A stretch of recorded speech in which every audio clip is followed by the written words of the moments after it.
Before we get started, people on IG, they wanted me to ask you, in your opinion, who was the toughest New York City guard that you played against in high school?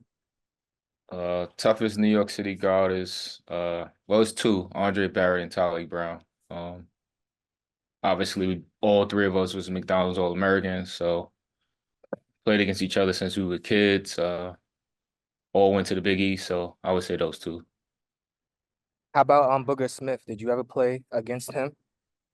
Only inside the projects, like Hmm. playing like pickup and stuff like that. We would play a little bit, but not too much. How did that go for you? It Like your was good. I learned so much from him just watching him when I was a kid. Like he had like a whole story, a whole following already. So just, seeing him play, how he played in the different tournaments that he played in, so I got to see it firsthand. was this before or after Soul in the Hole? This was before Soul in the Hole when I first started watching him, and then obviously the movie came out. So I got to see him pretty much since I was like 10 years old. All right. So, like I said earlier, in my eyes, you're a Brooklyn legend. But when you were coming up, like who are some of the ones that you kind of looked up to and modeled your game after? Yeah. So coming up, obviously Marbury was the guy. Being from Brooklyn, he was, the number one guard in his class. Probably had a big following. A lot of people follow him, so looked up to him a lot. Shamgar was another guy. Kareem Reed, another guy. Guys like that. There was a few years ahead of me, and so I kind of looked to those guys growing up, and then after that, it was kind of like Eric Barkley, Speedy Claxton, guys who went to Christ the King, and then obviously my class. Facts. I forgot about Speedy Claxton. They don't put him up there, with them ones. So Yeah, Speedy, he was kind of under the radar. Obviously, he went to Christ the King with Lamar Odom and Eric Barkley, who were the McDonald's All Americans, and then he went to Hofstra. So a lot of people stopped paying attention to him. Not not paying attention to him, but they kind of underestimated him. And then he made the league. Went to the finals. I think he won the finals with the Spurs, if I'm not mistaken. So had a great career. sorry about that. Can you describe what New York City hoop was like back in the mid 90s to like let's say the early 2000s? Because to me, in that era, that was like the golden era for me. It wasn't no social media back then, so a lot of stuff was like, you had to bring your game. You know what I'm saying? Like everything was word of mouth. Everybody was kind of gunning for you. Didn't see you play unless they saw you play live. So those days when you had like Riverside Church had Kareem Reed, Eric Barkley, Elton Brand, Ron Artest, and then you had Gauchos had like Marbury, Felipe Lopez, Charleston Clark, Gary Saunders. Like it was those main two teams, and then you had other teams like Long Island. The Panthers came in after that and stuff like that. But '90s up to the 2000s, probably like the golden era. Do you think it was like harder back then to kind of like make a name for yourself because it wasn't, no social media. It was basically word of mouth. Yeah, I think now, you can just press a button and, pull up a guy or pull up, some videos of whoever you want to watch. But back then, like it was a lot harder to figure out, who was who, and you ain't really know who you was playing against until you got there. Hmm. You know, back when I was growing up, I used to love Riverside versus Gauchos. What made that rivalry so special? Because all the top guys from the city played between both teams. One was Adidas, one was Nike. So you had, the sneaker companies backing them and stuff like that. So I think because of that, and then the two owners of the company, they had their little drama as well. So it was just a lot of back and forth, but all the best players played with those two teams. You was Riverside, right? Yeah, I was Riverside. Facts, man. Like, do you think like that rivalry could ever get back to what it once was, back in the day where, where like all the best players, played on those respective teams instead of players basically like leaving New York? I think it's too many AAU teams right now, so it's like it's hard to get back to just that. Uh, Kids are going all over the place, different sneaker companies and things like that, and social media. So it's a lot different now. So I don't see it getting back to those type of eras. Were you on the Riverside team with Eric Barkley, Lamar Odom, Ron Artest? Were you on that group of players? Or was that When we were younger, so when I was 12, I played with Ron when he was 14, but my team was me, Mike Boynton, Willie Shaw, Cal Cuff, Andre Sweet, Zach Williams, uh, who else was on? Terrence Watkins. Like that was my AAU team. oh, facts? He was nice. Yeah, yeah, yeah. You know, as a point guard in New York, did you like find it hard to live up to the expectations that the generation before you set, guys like Mark Jackson, Kenny Anderson, Kenny Smith? I think it was difficult because we was always getting compared to the guys before us. I think it was difficult in that aspect, but I was up for the challenge. If you think about it, it's guys that from my neighborhood that you probably never heard of, but I was being compared to them when I was younger too. So it's like that's just New York basketball. Mm. Are you a sneakerhead? A baller? Want to know about the hottest brands you can lace up and run with? Well, get ready because we got all the details right here. It's Kicks and Bricks, where we got game on the streets and on the court. Here's your host, Jamel Cutler. So like you kind of made a name for yourself and you became one of the ones at Christ the King High School. Were you considering, other schools before you settled in on Christ the King? Well, me and Mike grew up together. So Mike Boyan, he's the head coach at Oklahoma State now. He went to Lockland. Um, our coach Kenny Pretlow at the time, he was at Lockland. My brother went to McClancy. Um, that was an all boys school, so that wasn't happening. Um, Facts.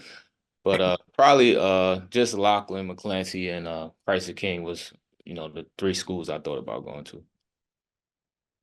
You know, were you there with Lamar Odom and Eric Barkley, or was that kind of Yeah. So my freshman year was their senior year, and Lamar actually transferred probably like after a couple weeks and went to, I guess, Redemption or one of those prep schools. But Eric was a senior when I was a freshman. what was it like, kind of playing with that group of guys? And do you think Uh, that experience, kind of prepared you, for the next level? I didn't play varsity. Oh, you did? I didn't play varsity my freshman year. Coach O, Bob Oliva, he had a rule where, no freshmen could play varsity at Christ the King. So I Oh, didn't play wow. varsity my first year. Actually, when Lamar left, Eric was trying to get him to move me up to varsity, but he wouldn't do it. Facts. I thought that ended like back in Kenny Anderson's era. Like I didn't know coaches would. Yeah, I didn't play. Yeah, my freshman team, we was 25-0.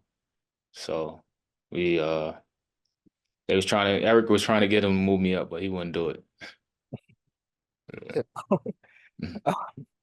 Did you feel any pressure, kind of after your Christ the King career, came and went? Did you feel any pressure to stay at home when it came to college, or was like St. John's always, your number one target?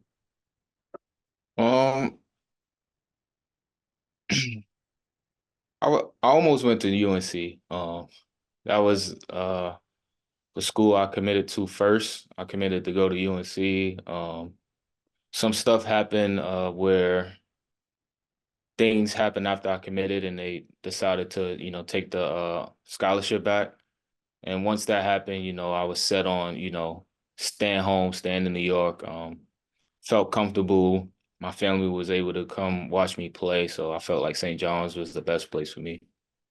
No, was it some of the things happen in your personal life that kind of had them rescind the offer, or No, it wasn't because of me. I guess the main coach who was recruiting me, he had got into some type of trouble, and I guess, some other coaches decided to, go in another direction. If you would have went to UNC, do you think your career would have went like another route, so to speak? That team went to the Final Four that year. So, um, my freshman year, I believe they went to the Final Four that year. Joe Forte, Jason Capel. So obviously, getting more exposure in the NCAA tournament and being on TV more probably could have helped with my draft process. But you never know. I mean, anything could have happened. And now that you say UNC, I kind of wish you went there, so just so you could have cooked Duke. Yeah, Jason Williams was, he's a year ahead of me, but he was probably like my toughest matchup growing up in high school. So, that was always a guy that I struggled against playing growing up. So he was the guy that, we played him actually when I was at St. John's, but, it would have been a little different.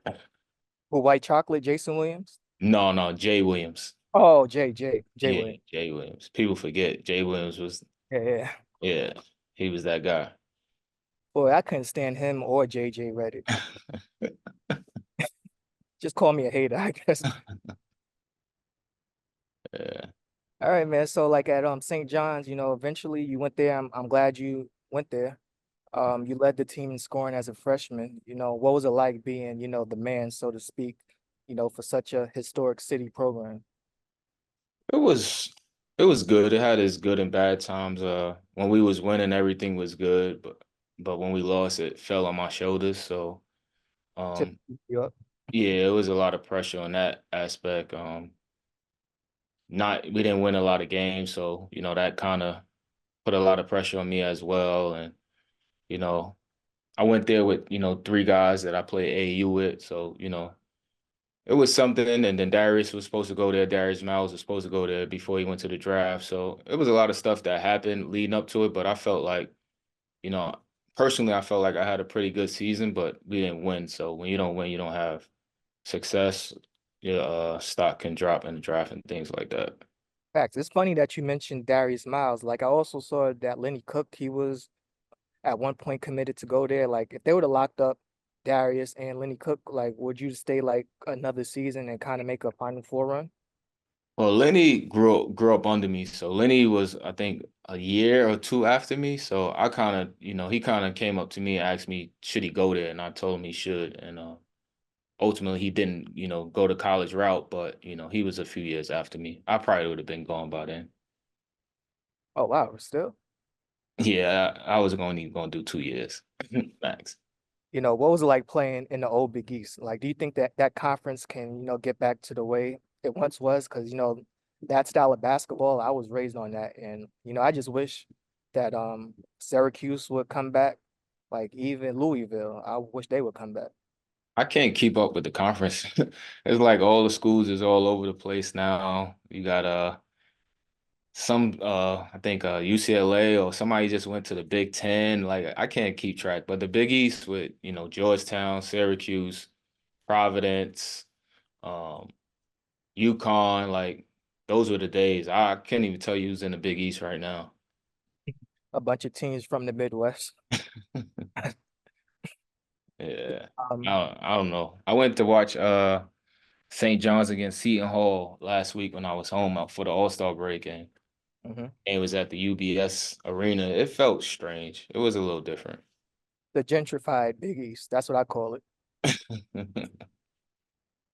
All right. What do you think about the current state of St. John's right now? I mean, it's good. I mean, Rick Pitino's a big household name.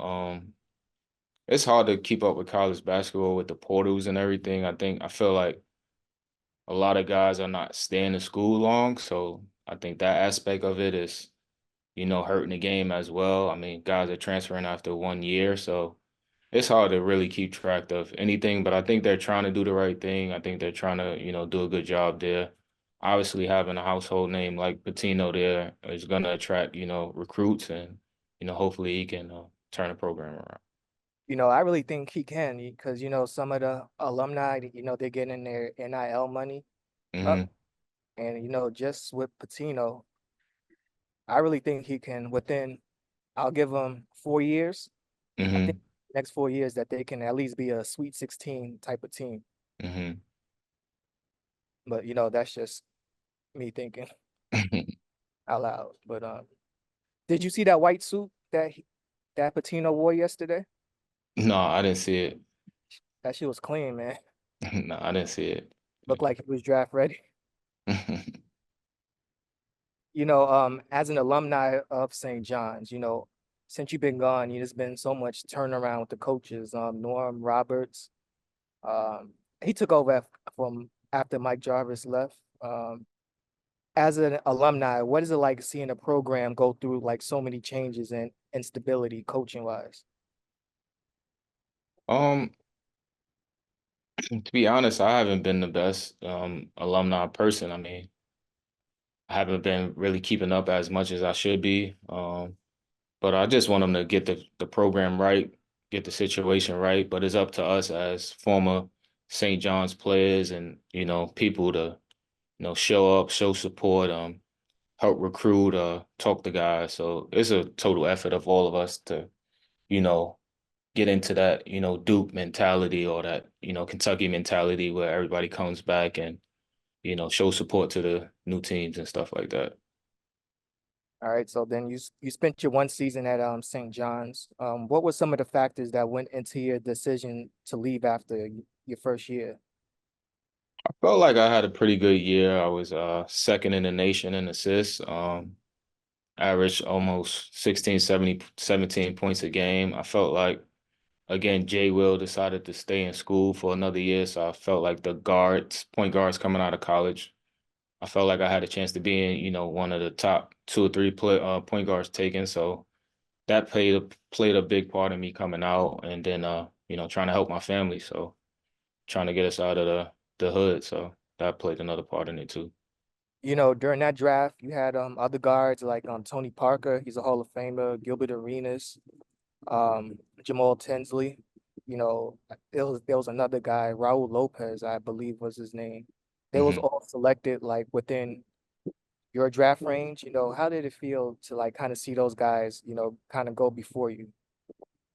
Um, if all the guys you said were, late first rounders, second rounders, I think Jamal went 27, Tony went 28, Gilbert was the pick before me. Raul Lopez, who I know from Spain, he was, I think, the 23rd pick in that draft. But I mean, guys, the teams were picking big guys, so the point guards didn't get taken till late.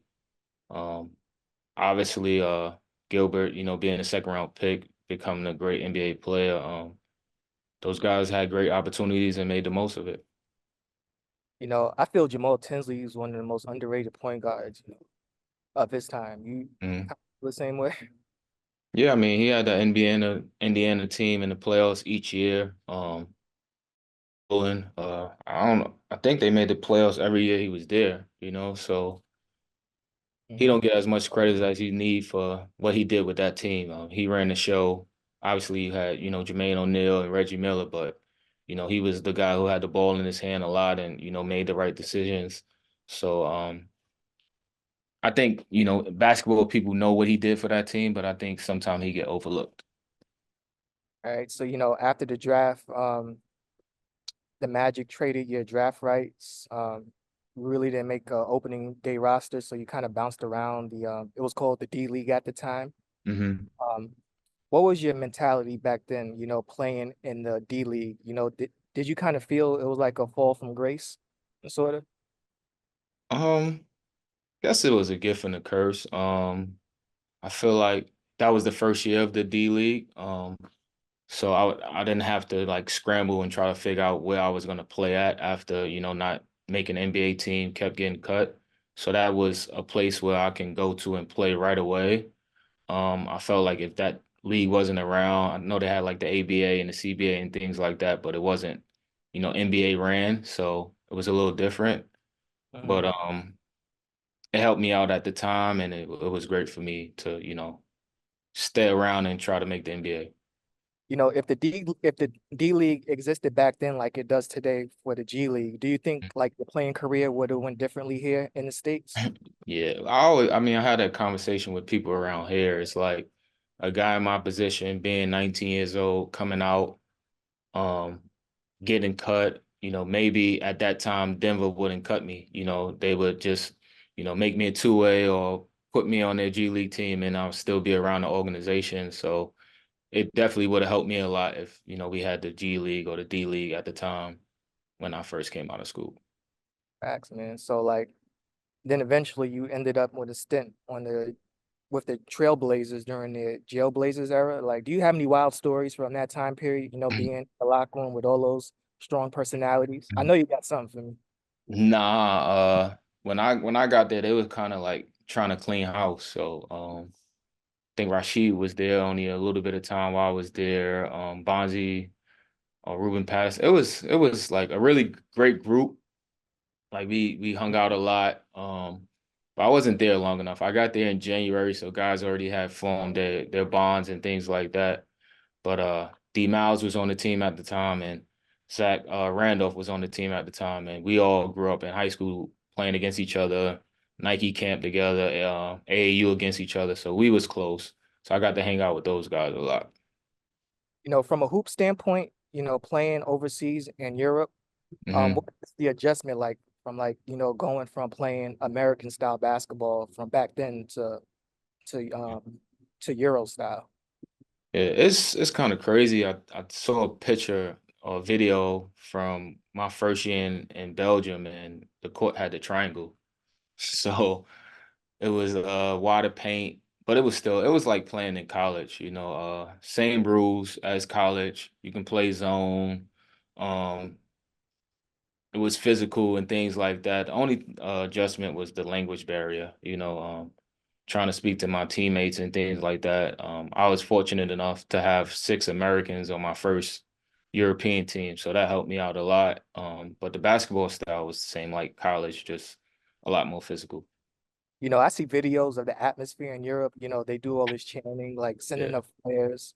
What was the wildest situation you've been in Europe? Because either your team lost a big game, or you yourself had a bad game, and the people was just like, what, fuck it, Yeah. I going mean, at two experiences. One time I was in Turkey, and we played against one team out there, and after the game it was like a confrontation, kind of like what you just saw the other day with think the Nets in Minnesota or Miami and New Orleans kind of have like a little scuffle. And we had to wait in the locker room for like an hour because the fans were waiting for us to come out. So they had to wait till all the fans got out of there. They didn't want to let us leave. So the police barricaded us in the locker room, and we had to sit in there for like an hour. So that was one crazy incident. And another time one of my teams, we lost in the playoffs, and our fans were waiting for us at the playoffs. I mean, at the airport to yell and scream at us. So that was a little crazy too. Do you think like it could have got physical or anything? Probably, probably. I mean, who knows? Boy, like I just want to experience a European game one day just for the chaos of it. I mean, I say it all the time. I love the atmosphere. Fans are passionate. When it becomes, a threat to, the player's safety, I feel like that's a little bit too much. But the fans are so passionate. The games are so much energy at the game. You have to experience it at least once. You recently retired after, a legendary career in Europe, spanned over, 15 seasons. Now you're coaching on the Cavs as an assistant coach. What has that experience been like for you? It's been good. I played 17 years in Europe, 4 years between the D League and NBA, so 21 total. Retired and jumped right into coaching. So, was with the Charge last year. It was my first year. Had no type of coaching experience. And with the G League, you got to do everything. You got to, run scouts. You got to run the defense, run the offense. Learn player development, carry bags. Sometimes, like you have to do it all. So that helped prepare me for now. And they bumped me up to the main team this year, and it's been pretty good. We got a great team. From top to bottom, the organization is run well. Everybody is friendly, is a family atmosphere, and we have a great time, but we work hard as well here. Do you have any aspirations of becoming a head coach one day? Yeah, Can yeah. possibly. The goal is to be a head coach. Not sure, when or how it's going to happen. Just focused on, us winning now and, getting as much experience as I can. But the goal is to be a head coach for sure. All right, so you've been around the Cavs for about a year now. Do you see any players from the Cavs that kind of remind you of yourself when you was playing? It's a few. Last year I was in the G League. I had Sharif Cooper, so that was one of the guys that I trained with, and he was same like me, McDonald's All-American. Did 1 year in college, left. He's in a situation now where he's between the G League and the NBA and things like that, trying to find his footing. So we related a lot in that aspect. Darius, obviously, we both wear number 10. Guy who can score the ball. He shoots way better than I shot. But guy who can, distribute the ball as well as score. So he reminds me a lot of, my younger self. And, but I would say probably those two guys if I had to say it straight offhand. You get to work with Spider up up Mhm. up and close every day, both of you from the city. Um, what have you seen from his growth this season in particular? I just think the success of the team is helping everybody see he's much more than a scorer. He's I think his assist numbers is up this year. He's second in the league in steals as well. But I think you're getting to see his overall game right now, and we're winning. So, the focus is a lot on that. But just his preparation, he's very, very strict in how he prepares himself and the stuff he want to do on a day-to-day basis. So, I feel like a lot of guys can take and talk to him about, the things he do on a daily basis to get himself ready for games. You guys have a lot of young talent across the board on your regular roster and on your G League team. I'm excited to see what type of player Imani Bates can grow into. Like, do you see him like potentially becoming, a top 20 player in the league one day? He has the talent to definitely, get to that level. Great shooter. He's still young. I think Monty is 20 years old right now. He's in a great program, great organization. He's around, guys who, want to see him be successful. So we, putting him in position to, grow and learn and, you know, obviously, be successful. And I feel like he's in the right organization for him. When I announced that you was coming on the pod, I was saying New York City legend Omar Omar Cook is coming on. And there was a lot of trolls saying, "Oh, New York City's basketball is dead," and all this other stuff. What is your lasting message to people who say New York City basketball is dead and is not the mecca of hoops anymore? I mean, we all know the best players come from New York. I mean, that's obvious. It's just now that a lot of guys are leaving New York. So, even guys that I didn't even know Terrence Mann was from New York.